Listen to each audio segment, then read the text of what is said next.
New York City is without a doubt my muse. It's not a location, it's not a backdrop, it is a character. It's a central character in so many of my movies. And that's because the motivation behind so much of my work are just the interactions I have with this city.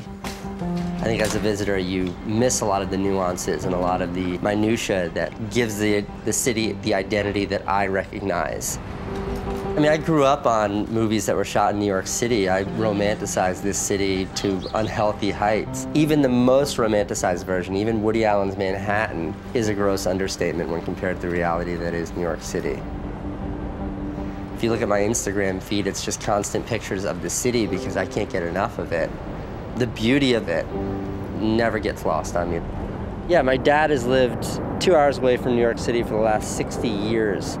And for him, it's still an exotic location. For him, it's still this sort of extraordinary, almost like magical place that he's able to come to every couple of months. The Staten Island Ferry is definitely one of my favorite parts. When you're on the Staten Island Ferry, you start literally touching Manhattan. And as it pulls away, those buildings become smaller and smaller, and all of a sudden they go from being a building to being a city. And that idea, that visual, is one that I think really frames Manhattan in such an amazing way.